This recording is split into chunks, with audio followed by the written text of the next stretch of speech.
Top 3 most controversial Olympia. सबको ये बात जानने की बहुत ज़्यादा उत्सुकता होती है, तो मैं आपके लिए ये वीडियो ले आया हूँ। मेरा नाम है सुशांत किशोर और आई होप कि आप ये वीडियो देखने के बाद आप सभी ये कहें, भाई मज़ा आया। और मैं ये जो मज़ा है हिंदुस्तान के हर व्यक्ति को देना चाहता हूँ।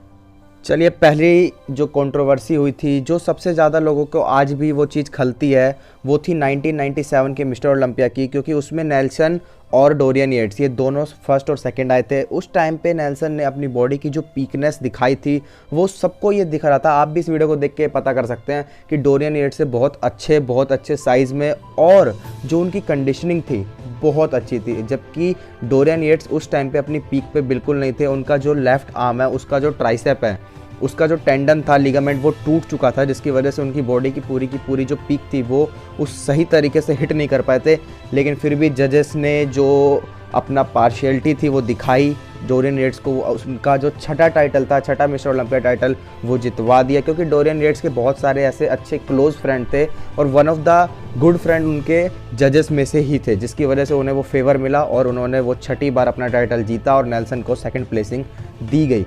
इसके बाद जो वहाँ के जितने भी व्यूअर्स थे, जितने भी वहाँ के लोग देखने आए हुए थे, उन्हें ये जजिंग्स बिल्कुल भी अच्छी नहीं लगी। उन्हें ये साफ पता चल चुका था कि इस वाले जो रिज़ल्ट है इसमें पार्शियलिटी हुई है, क्योंकि सब ये देख सकते थे कि इस वाली जो ओलंपिया स्टेज था इसमें डोरियन येट्स आसानी से नेल्सन से हार रहे थे, साइज़ में भी, कंडीशनिंग में भी, और जो बॉडी का मसल मैच्योरिटी वो जो शो कर रहे थे उसमें भी। लेकिन वही चीज़ हुई कि जजेस की पार्शियलिटी का सामना नेल्सन को भी करना पड़ा और अपना छठा टाइटल डोरियन येट्स ने जीता, जिसके साथ उन्होंने अगले साल से उन्होंने रिटायरमेंट ले ली, ना चाहते हुए भी, क्योंकि उनके ट्राइसेप का टेंडन टूट चुका था और वो ट्रेनिंग नहीं कर सकते थे। लेकिन जजेस ने जो पार्शियलिटी दिखाई वो शायद आज भी लोगों को खलती है। शायद नेल्सन एक बार मिस्टर ओलंपिया टाइटल जीत सकते थे। व्यूअर्स का तो यही रिएक्शन होगा, आई होप आपका भी यही रिएक्शन हो, क्योंकि साफ पता लग रहा था कि नेल्सन का साइज़ और कंडीशनिंग हमेशा डोरियन येट्स से ज़्यादा दिख रही थी इस जगह पे। लेट्स सी कि सेकंड कौन है। सेकंड नंबर पे आता है हमारा 1999 का मिस्टर ओलंपिया। इस ओलंपिया के स्टेज की खासियत यही थी कि इस स्टेज में सारे कंडीशन थे, वेल कंडीशन थे, लेकिन फ्लेक्स व्हीलर सबसे ज़्यादा कंडीशन बॉडी बिल्डर इस टाइम पे थे। लेकिन जो पार्शियलिटी हुई और जो रिज़ल्ट आया उससे ना ही कोई पब्लिक खुश हुई थी और ना ही फ्लेक्स व्हीलर हुए थे खुश। ये इतिहास में पहली बार ऐसा हुआ था कि किसी भी स्टेज पर किसी भी एथलीट ने जजेस को अपनी पीठ दिखा दी और रिज़ल्ट सुनने के बाद, क्योंकि फ्लेक्स व्हीलर को बहुत ज़्यादा दुख हुआ था इस डिसीज़न के बाद। क्योंकि उस टाइम पे जितने भी बॉडी बिल्डर थे उन्होंने ये बात बोल दी थी कि आपने रॉनी कोलमैन को पकड़ लिया है, आपने रॉनी कोलमैन को इस बार बिल्कुल ही फंसा लिया है अपने सिमेट्रीनेस और कंडीशन में। क्योंकि आप देख सकते हैं कि वो वेल बिल्ड और कंडीशन, अपने जो लाइफ की सबसे बेस्ट फिजिक थी वो उन्होंने इसी स्टेज पर और 1999 में फ्लेक्स व्हीलर ने शो करी थी।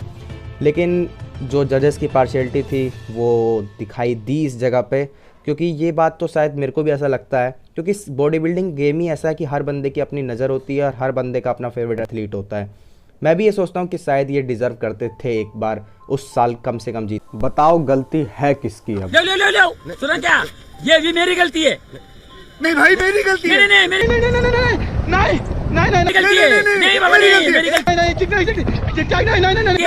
नहीं भाई साहब मेरी गलती है।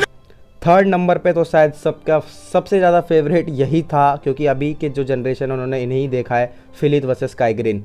ये 2014 का ईयर था, क्योंकि 2013 के ईयर में तो फिल हीथ ने सबको बहुत ही बुरी तरीके से हराया था। लेकिन 2014 का एक ऐसा ईयर था जिसमें काई ग्रीन फिल हीथ को हराने के बिल्कुल क्लोज आ गए थे। क्योंकि आप इन सारे वीडियोस को देख सकते हैं कि जब वो पोजिंग हिट कर रहे थे तो उन दोनों के बीच में अपना बेस्ट शो करने के लिए बहुत ज़्यादा जो एग्रेशन था वो दिखाई दे रहा था, क्योंकि वो हर पोज में एक दूसरे के सामने एक दूसरे से लड़ते हुए नज़र आ रहे थे।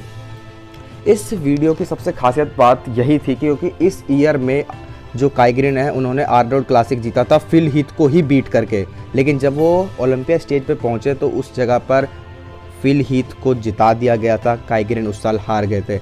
इस डिसीज़न ने काई ग्रीन को बहुत ज़्यादा दुख पहुंचाया और वहाँ की जितने भी बॉडी बिल्डर्स थे या फिर जितने पब्लिक वो देखने आए हुए थे उन्हें भी बहुत ज़्यादा दुख हुआ था, क्योंकि उस टाइम पे जो काई ग्रीन थे वो शायद उन सभी के one of the favourite body builder थे। क्योंकि सबको ऐसा लग रहा था क्योंकि कंडीशन जो काई ग्रीन की उस ईयर थी वो शायद उनके लाइफ का सबसे बेस्ट फेस था, जिस टाइम पे उनका मसल मास और उनकी कंडीशन दोनों पीक पर थी।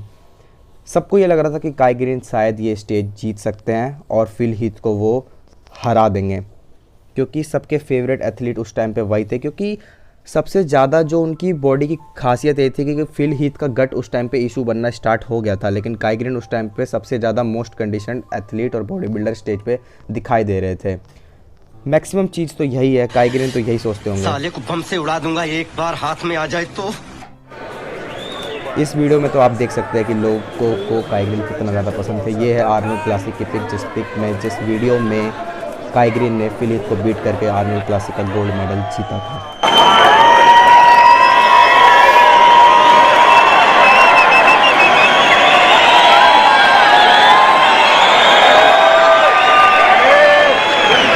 इसी ईयर के आर्नोल्ड क्लासिक को जो ये फाइनल पोस्ट डाउन होता है, मोस्ट मस्कुलर पोज, इसको हिट करके काई ग्रीन ने फिल हीथ को बीट किया था। बट मिस्टर ओलंपिया के स्टेज पे फिल हीथ को जिता दिया गया था, जिसकी वजह से काई ग्रीन बहुत ज़्यादा दुखी हुए और उसके बाद से शायद वो उन्होंने ये सोच लिया कि कभी भी कम्पीट नहीं करेंगे और आज तक कभी भी मिस्टर ओलंपिया स्टेज पे वापस नहीं आए हैं। आई होप कि आपको ये वीडियो अच्छी लगी होगी। अगर आपको कोई भी इन तीनों में से रैंकिंग रखनी हो, इन तीनों कंट्रोवर्सीज़ में आप किसको रैंक 1 पे, रैंक 2 पे, रैंक 3 पे रखेंगे, कमेंट बॉक्स में ज़रूर बताना। मिलेंगे किसी नई इन्फॉर्मेशन वीडियो में। Thanks for watching.